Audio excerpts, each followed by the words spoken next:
How did you do financially on the deal? So I ended up coming in at $99,600, so $423.16 shy of 100 grand. You're not bitter at all. No, not at all. What's up, guys? Brad here. Wanted to take a minute to share with you this episode of Investor Creator where me and Sierra had a great conversation. Sierra is a 24-year-old young lady, very impressive, based out of the Nashville market. And she talks about her story of really getting into the business, how she didn't think that she wanted to be a real estate investor. She wanted to go into broadcasting, but it was really the financial freedom aspect of real estate that drew her to what we do. Okay, she went on to do, on this deal, I'll go ahead and spill the beans, $99,600 cash. And we also talked about how that was a little bit disappointing. If it was another $400, it would have been a six-figure check. So I'll let Sierra tell the story for you guys. It's an amazing, amazing journey. She talks about some things that she should have done differently on this deal, and then also the win. So enjoy the episode. So Sierra, welcome to the show. Appreciate you being with us. Thanks. I'm happy to be here. Awesome. So give people some background, a little bit of perspective, a little context. Like, what were you doing prior to real estate and Investor Creator? Yeah, so I actually kind of grew up with a family who has a background in real estate. So in 2011, my mom started investing. I was around it most of my early teens and late teens, growing up around her doing flips and rehabs and rentals. The most ironic part of it all is I absolutely hated real estate growing up. I thought it was the worst business in the whole entire world. And I told my parents every single day how there was no way I would ever be in real estate doing what I'm doing basically today. I think that's because I was a 13-year-old girl. I was always on toilet duty and kitchen duty. So I was always the one who had to clean the nasty houses when we would turn them over. So I just really specifically remember asking my mom when I was probably 14 or 15 years old, thinking, why are you choosing a career that involves cleaning these disgusting houses? And then I got a little bit more mature, a little bit more wiser, and actually understanding the concept of money. And then it was kind of a no-brainer for me. Once I graduated college, it clicked. This is what I want to do, and went full in. Awesome. So what was your undergraduate degree in? It was actually in broadcasting, marketing, and sales. So originally wanted to be a news anchor, wanted to be on TV, and then COVID hit. Realized I wanted absolutely nothing to do with the media, went against my morals and values, and decided that I had to go down a different route, and also knew that I was going to make absolutely no money in a field like that. And I knew that wasn't going to get me ultimately generational wealth and the wealth that I wanted to build through being a news anchor or a reporter or something like that. Yeah, makes sense. Totally. All right. So let's talk about the deal. Tell us where the lead came from. So the lead came through my PPC campaign. And I want to say this lead came in back in, I want to say about January. This was right in the beginning of 2023. Got the call from the seller. His wife had actually died in the house the week prior. So when I was talking to him, he hadn't even had the funeral service for her. And he was actually selling the house because he wanted money to pay for the funeral service. So that was when the lead came in, right around that time. Gotcha. So big five motivation for sure. So at what point did you realize this is something that we should move forward with? Yeah, so it's kind of funny because I almost lost this deal, and now looking back on it, that could have been probably the biggest fail of my life if I would have missed out. Just so far, the biggest fail So far. Yeah. Yeah, so far. Possibly lose out on 100 grand. So the seller was calling me. Truthfully, he was not in a great state, respectfully so. Obviously, his wife had passed away, but dealing with people, I kind of have my radar, my senses that go up, and I just didn't have full confidence in the seller to be able to close. I didn't know what was true, what was not true. I didn't know if he would even get out of the house. He just was not in a super great state of mind when I was talking with him. So he had called me, I was calling him back. Communication was not real great. And then he had called me. He's like, do you want to buy my house or do you not? And I was kind of at the point where I was like, you know what? He's not a priority of mine. I don't really think this guy's going to go through with the deal. And I kind of brushed it off to the side, called again, said, I'm talking to my attorney. I need to get this house sold. Are you going to buy it? Let it brush off again. And the third time that he called, he said, I'm about to sell it to, I'm going to go with a realtor. I'm going to go somewhere else. Please let me know if you want to buy my house. This guy was literally begging me to help him. And out of my own lazy doings, I was brushing it off and I wasn't taking action the way that I need to. So thankfully, thank God, I did call him up after that third phone call and we were able to put the deal together. Originally for repairs, I had kind of budgeted around 25K to 30K in repairs. It was a 50K all cash deal and my ARV was pretty solid around 200. Gotcha. So moving back a little bit, you're not a lazy person. So we can go ahead and say that. I know it wasn't laziness that made you not move forward with this deal quickly, but potentially it was belief. So what do you think kept you from moving forward with it at the beginning? I don't think I fully built up the barrier of just dealing with people in this business yet. I think it's Yeah. something that comes with time and you have to have a lot of interactions with people. And every day I am pushed to the limit and testing my limits with how I want to deal with people because Yeah. it's just not something I fully dealt with. So I think my biggest issue in that case was I don't think this guy's going to fall through. I feel like he's wasting my time. And I'm just going to kind of kick him to the curb and brush him to the side. And that's Gotcha. No, what I makes was sense. doing. So did you buy this in person or did you buy this virtually? I bought this one virtually. However, this was 2 hours and 45 minutes for me. So I knew this was going to be my first biggest rehab that I had done so far. So I did go down to the property after I had bought it. Gotcha. So you paid 50K cash, correct? Yep. Okay. And then 25 in repairs? Yeah, I got my loan was for 25 in repairs. I think I ended up spending about 30, but kind of budgeted right around that amount. Okay, cool. So did you get bank money or did you get private money on the deal? I got private money for this. Cool. So you got private money on the deal. They Yep. funded the rehab as well. So you came in on the deal. And so you bought it, did the renovation, then what? I took it retail and I sold it with a realtor. Okay, so you were going to retail market. So what did you list Yeah. it for?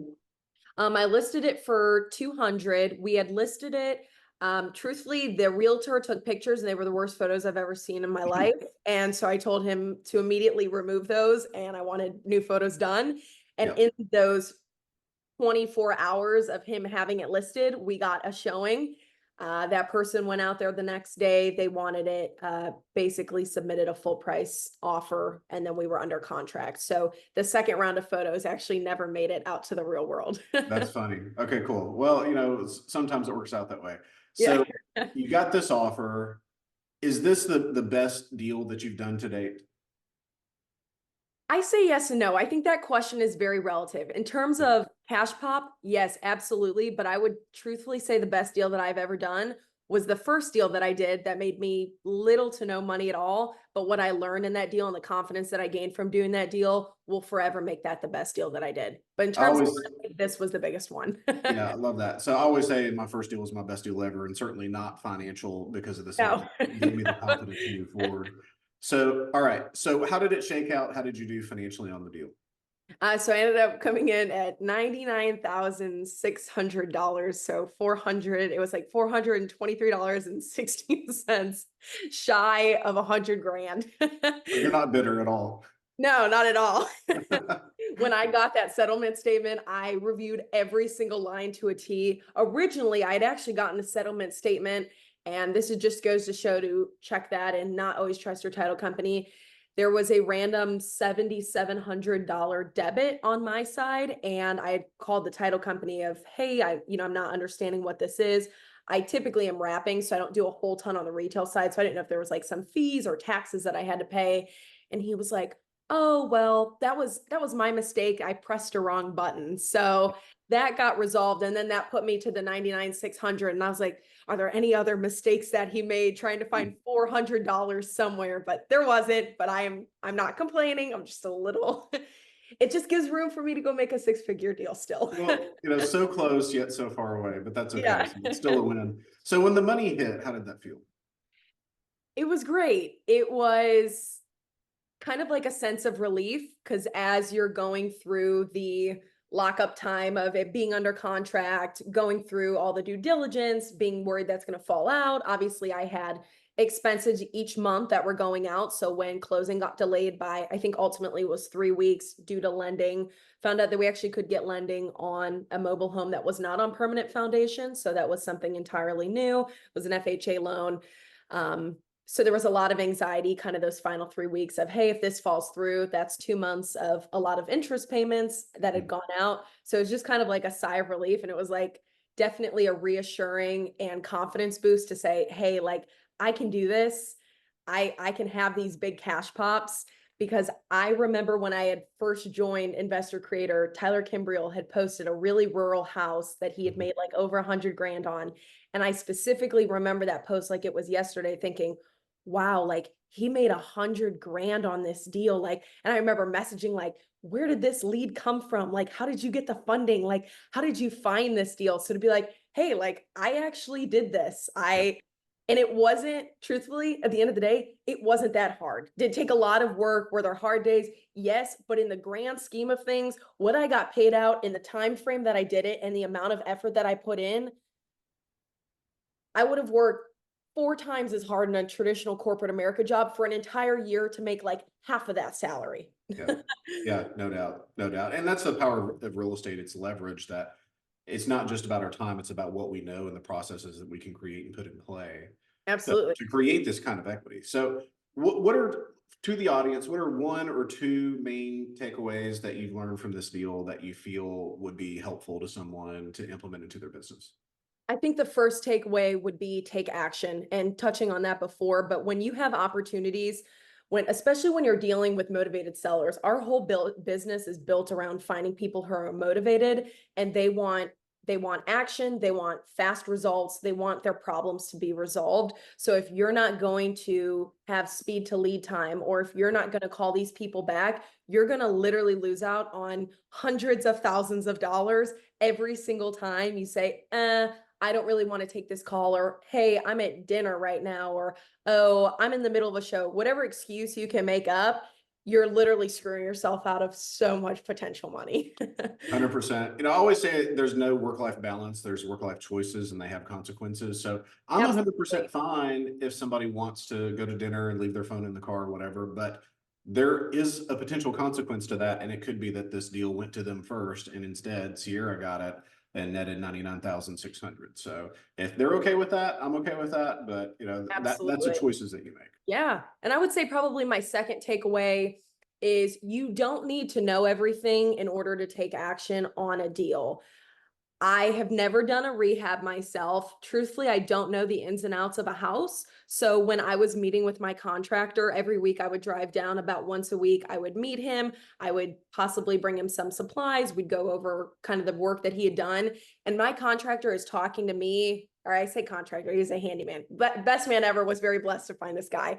But he was talking to me about things I literally had no idea of. And he's like, here's a possible solution. He was really savvy and wanted to save me money. And, there was a part of me that had to kind of like fake it till I make it like, yeah, like this is my house. Like I'm giving you money. Like I know what I'm talking about. But at the same time, I had absolutely no idea what he's talking about. We're talking about drains and plumbing and electrical issues. I don't know the nitty gritty stuff of that, but I was still able to get the deal done. And truthfully, I had the resources of the people that I needed to call when I had questions. So it wasn't really what I knew, it was who I knew. And that's what got me through the whole entire process. But I'll tell you a little secret, and the audience here, I don't know much of that stuff either, honestly.